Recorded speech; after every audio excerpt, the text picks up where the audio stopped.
You know, as the seasons change here on the vineyard and the island begins that amazing transformation into off-season mode, I'm constantly reminded of how unique this place is as a community.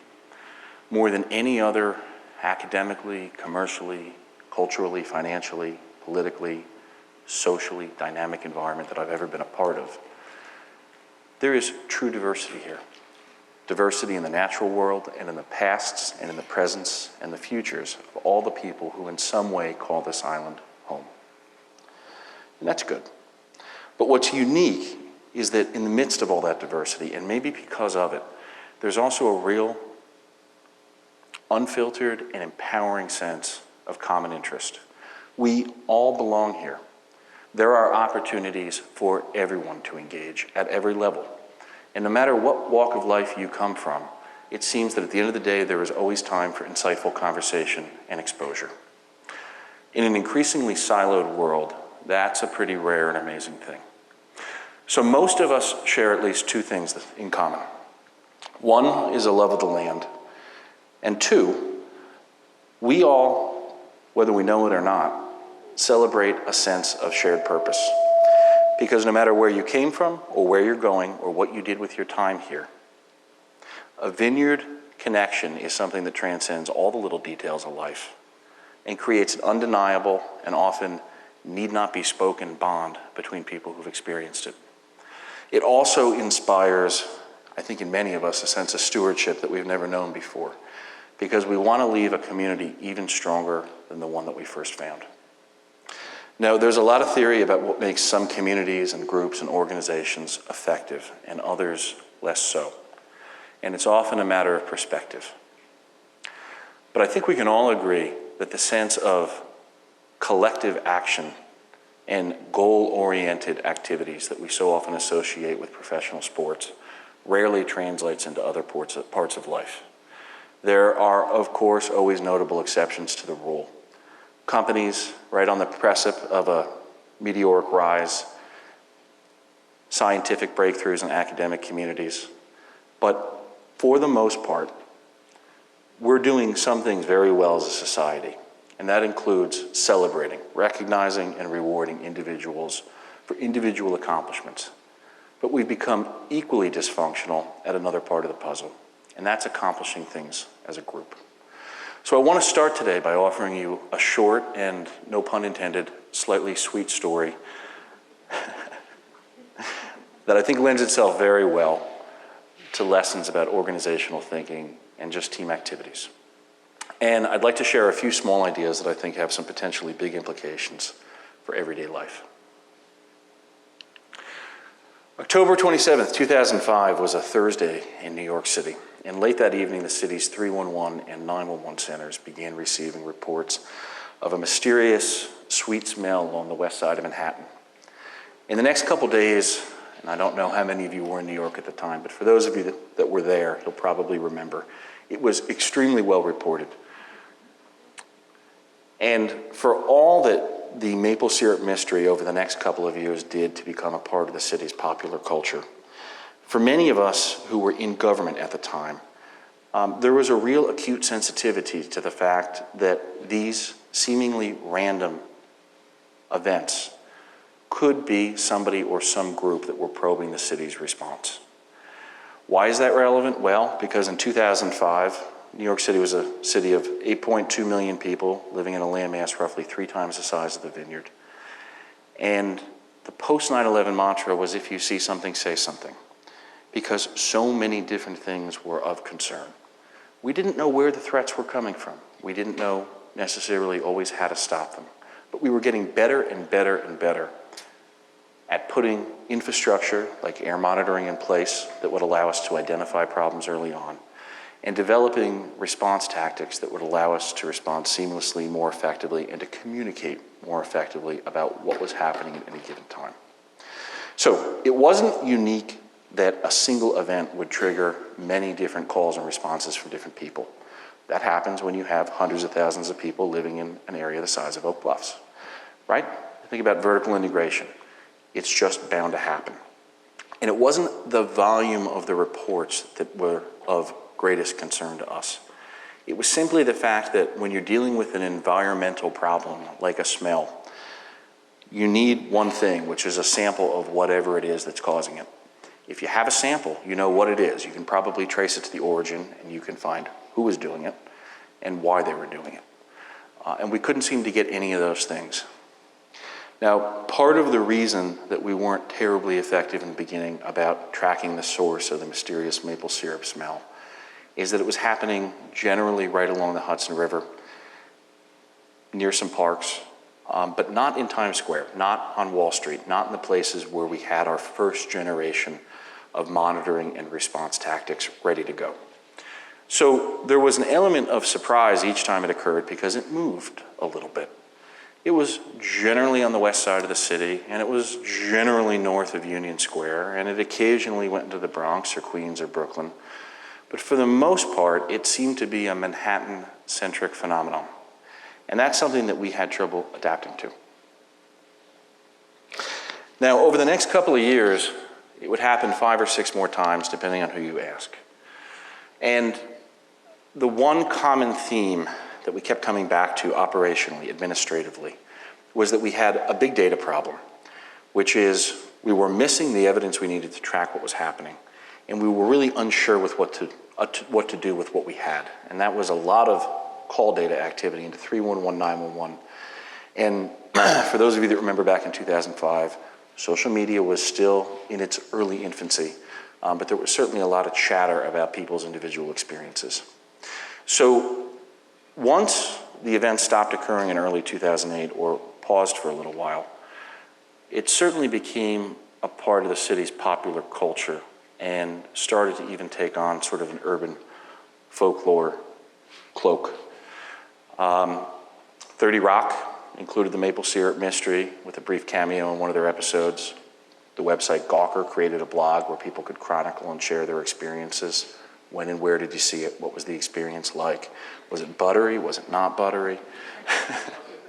But believe it or not, people engaged. And for us, dealing on the public sector side of this kind of growing mystery, we had to be careful. You know, one thing that we didn't want to do was let whoever was causing it know that we understood where it was coming from, which wasn't a problem for a while because we didn't.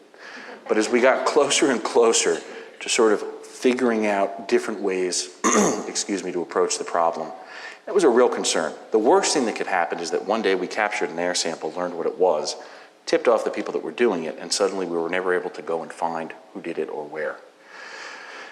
So as 2008 went on, there was generally a feeling that whatever was happening, whether there was a threat involved or not, the problem was over. And it may have been naturally occurring. It certainly wasn't a natural gas leak, though many people thought it was. But that essentially that chapter in the city's history was over. January 29th, 2009, it happened again. And in one of those rare moments on the merry-go-round of life where an opportunity could simply pass you by, I saw the problem, I saw the big data involved, I saw the complexities of this very large team of city and state agencies who were trying to respond to it. And I felt that a few small ideas I'd been refining in my professional life on other task forces and team-oriented organizations over the previous few years could really affect change in this circumstance. So when I had an opportunity to run with it, I did. You know, whether you're inheriting somebody else's problem or you've created your own, there's a tendency to believe that you only have limited choices in how to act once you get on that merry-go-round. And I would challenge you to think about something a little different, which is that you will always have the opportunity to simply stop everything and start over again. The Roman poet Manlius was the original author of the term finis origine pendet, which is a simple but very elegant Latin phrase, and it means the end depends upon the beginning. I think you have to trust yourself sometimes. Instinctively, you know through common sense what to do most of the time, and what you want to do is probably the right thing to do. So shed the concept of best practices or that you need to conform to the group around you. And I think when you go into any complicated situation like this, the best thing you can simply do is freeze everything that's happening, triage it from your own perspective, soak up what other people are thinking and talking about, and make a personal decision if you want to get on that train and ride it or try and start your own. You know, in this case, we've been doing the exact same thing for 4 years, and we've been tweaking the response a little bit from time to time, but it was clear to me that what we were doing wasn't working.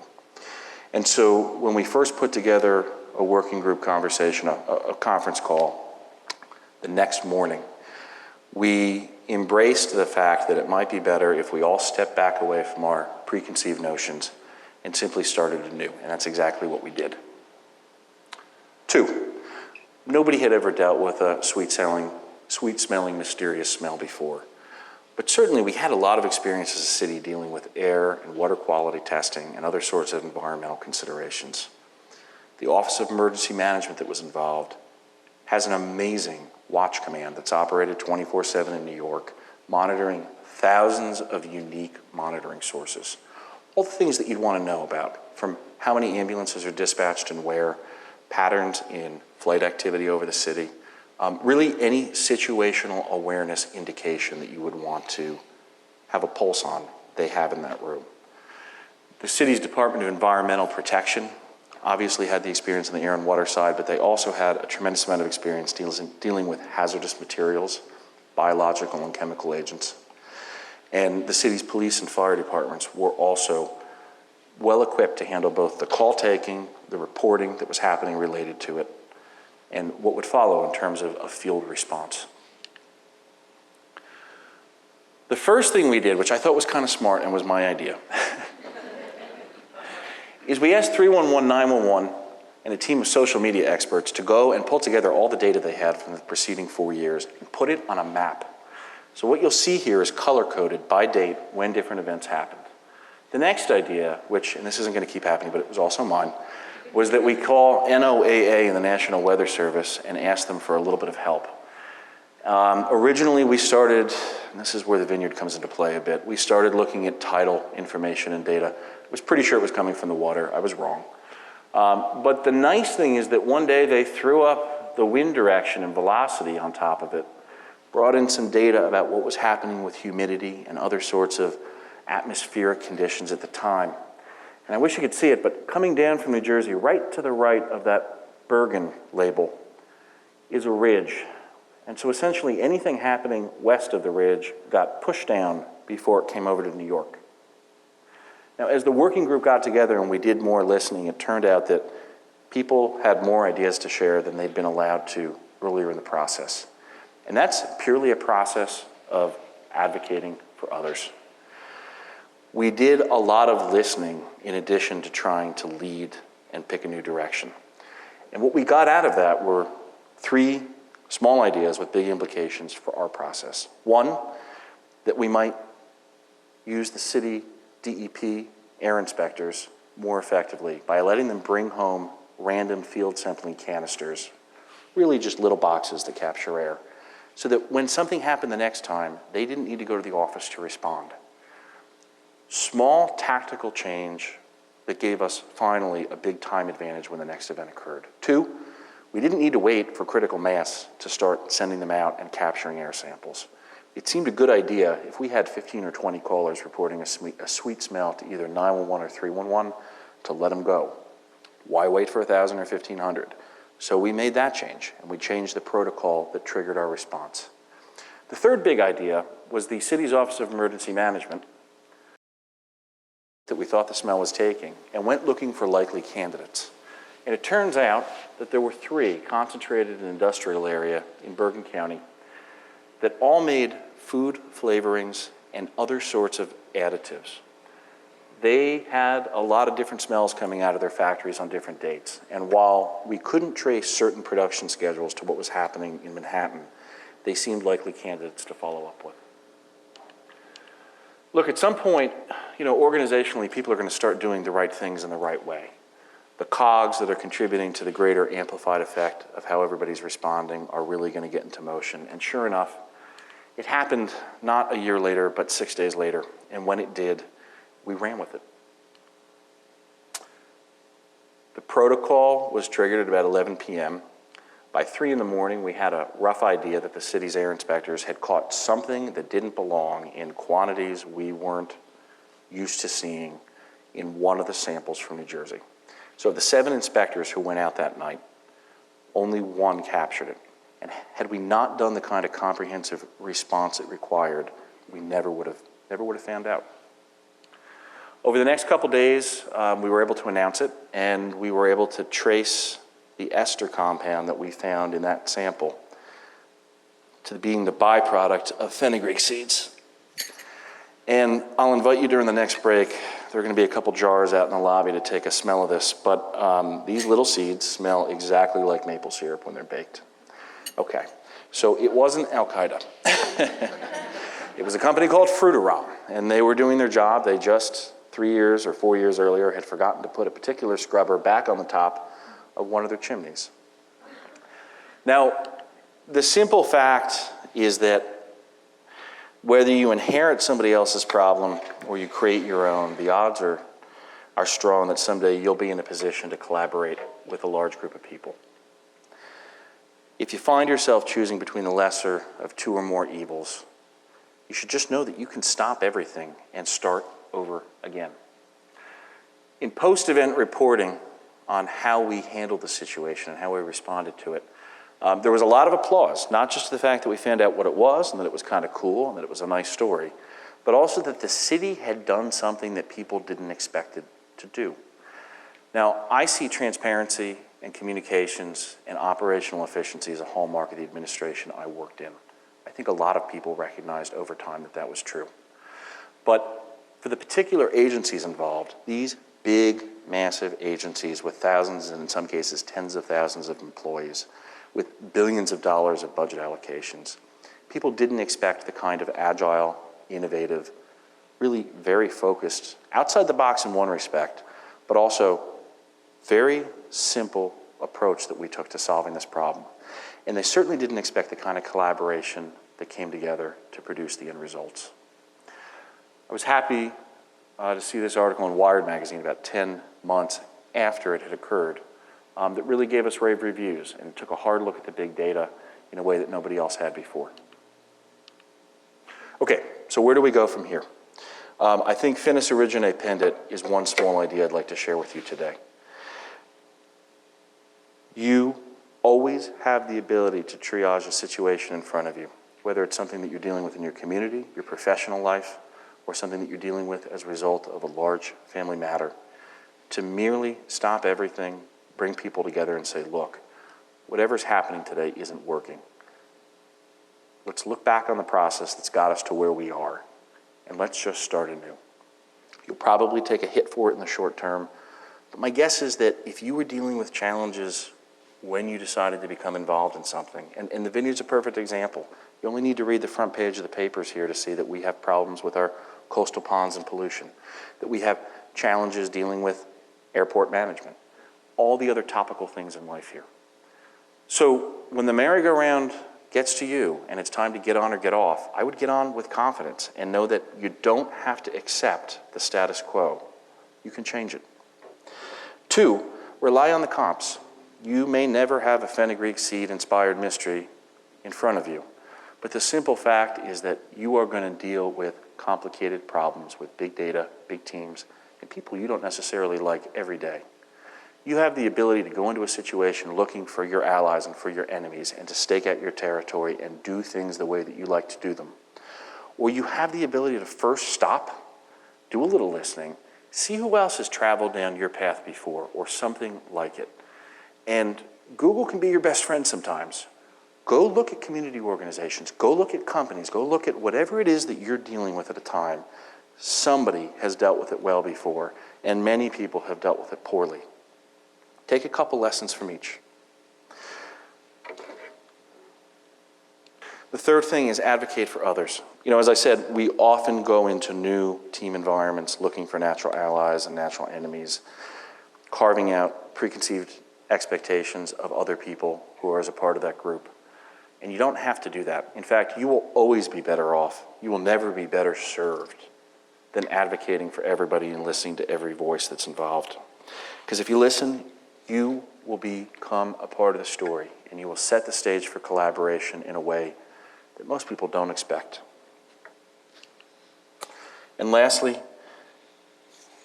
you're going to need to fight for all the little incremental gains along the way. Look, the maple syrup story was short. It's something I like to tell, and it's something that has played out very well for me in the consulting world, talking with organizational leaders and other people in a position to affect change. But the fact is that today, in this context, I think what I'd like you to remember more than anything else is that the incremental gains are going to get you to your end goal most of the time more quickly than focusing on the end itself. In the movie Any Given Sunday, the actor Al Pacino delivered an amazing performance as the coach of a football team at a milestone do-or-die moment. In either game, he said, life or football, the margin for error is so small. I mean, one half step too early or too late, you don't quite make it. 1 second too fast or too slow, you don't quite catch it. The inches we need are all around us, and they're in every break of the game. And I think that spirit, that sense of pursuit of the end goal will serve you well. You may like being part of the process. Most people don't. Maybe you enjoy that. Maybe you want to be on the 3-year task force process leading to nothing. But if you want to accomplish something and move on and try and bite off something next, continue. You should probably focus on the small wins along the way more than where you hope to get at the end. It's good advice. It served me well, and it's something, again, that I often fall back when I'm speaking with organizational leaders. Now, I'm sure that there are a few dadders left in the audience who are thinking, well, that's nice guy, good little talk, kind of a nice story. It was a little sweet and cool, and great, who's next? I just want to leave you with one last thought, which is a couple weeks ago as I was preparing for this. I believe in giving credit where credit is due, and that occasionally involves licensing fees. Turns out I needed to call Condé Nast to get permission to use the Wired magazine article that I had just thrown up there. It turns out that they don't have a category of licensing or rights permission that covers TEDx events. And they wanted $1,500 to show you that infographic. All right, maybe because this was on my mind, but more often and more likely because it's something that I carry through with me in everyday life. I went through the sort of 4-point formula that we use and found some great success. I made some natural allies with the people at Condé Nast and the rights company who are a part of it. I listened to what other people had to talk about, and I brought them comps. Called the New York Times, the Wall Street Journal, other people, and I said, look, your formula for giving rights for this kind of content doesn't jive with what anybody else is doing. And by not being contentious about it and by not walking away, we got to the point in a few short days where they may not change their policy, but they created a one-time exception while they think about it. So, simple is elegant, and sometimes simple works. Don't fight for all the little details. Focus on the big picture, and you'll probably get there a lot quicker. Thanks so much.